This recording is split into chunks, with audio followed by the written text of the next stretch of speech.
تعالوا بقى يا جماعة أوريكوا سر جمال الكبدة الإسكندراني تحفة تحفة تحفة. وأحلى كمان من المطاعم وكبدة الشوارع وكل الحاجات دي ونضيفة وجميلة. وتعالوا بقى نشوف الطريقة.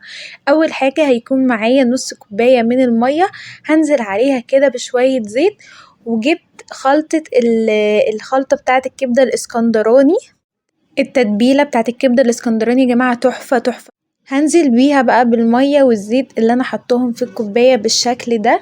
بصوا بتخلي الطعم نضيف وجميل وتحفة، لازم تجربوها. انا بحب قوي اجرب الحاجات دي، بجد فعلا بتفرق في الطعم.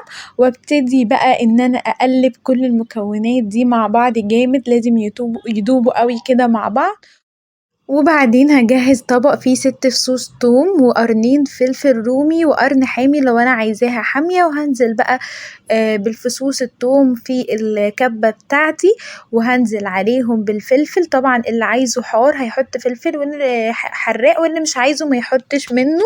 وابتدي انزل بقى بالفلفل بتاعي كله كده، وهنزل برضو بشوية زيت. شوية الزيت دول بيفرقوا جدا. وهنزل عليهم بشوية خل ومعلقة صغيرة من الفلفل الأسمر، وهعصر عليهم ليمونة نص ونص، يعني أعصر عليهم ليمونة كاملة في الكبة بتاعتي. وهضيف معلقة صغيرة من الملح، بس معلقة تبقى مليانة.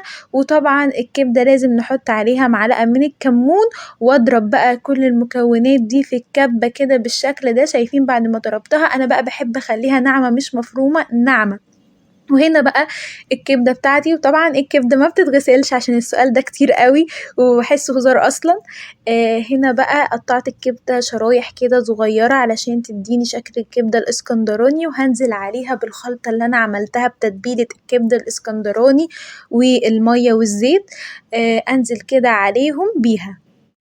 هنزل بنصهم مش بكلهم، يعني هنزل بنص تتبيلة الكبدة الاسكندراني الجاهزة، وكمان هنزل بنص تتبيلة التوم والفلفل اللي انا عملتها، مش بنزل بيها كلها.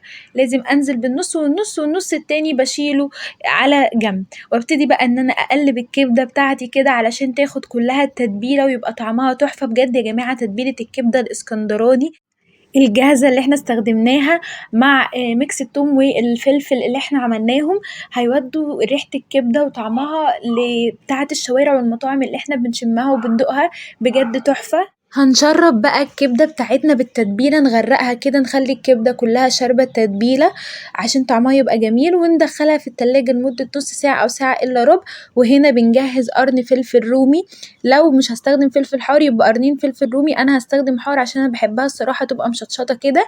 هنا معايا الصينية بتاعتي، هنزل عليهم بمعلقتين كبار من السمنة. لازم انزل بمعلقتين كبار. السمنة برضو بتخلي طعم الكبدة حلو وبتديها ريحة اكتر. السمنة بتدي ريحة لأي حاجة.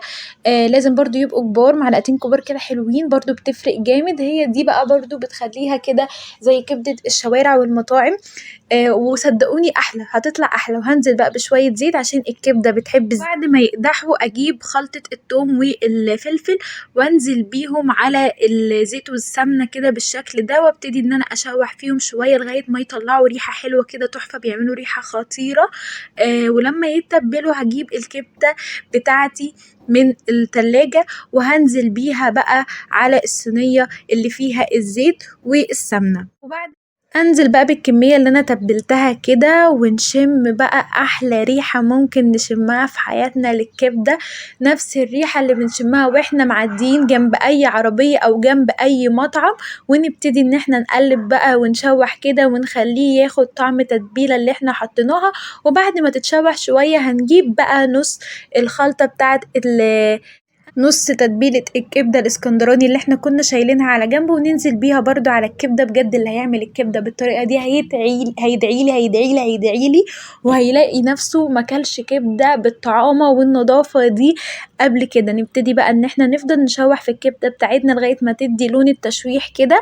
وبعد شوية هننزل عليهم بالفلفل اللي احنا مقطعينه شرايح. انزل بقى كده واقلب كل المكونات دي مع بعض علشان تاخد طعم وريحة تحفة عمرنا ما دقناها في حياتنا ولا شميناها، بجد خطيرة خطيرة خطيرة.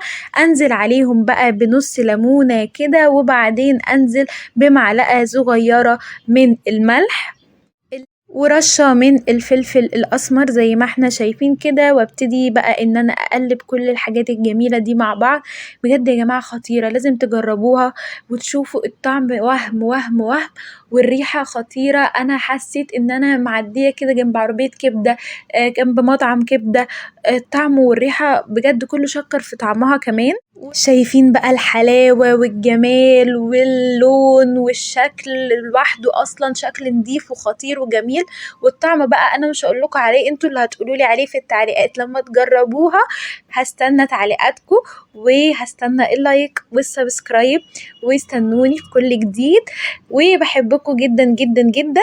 باي باي.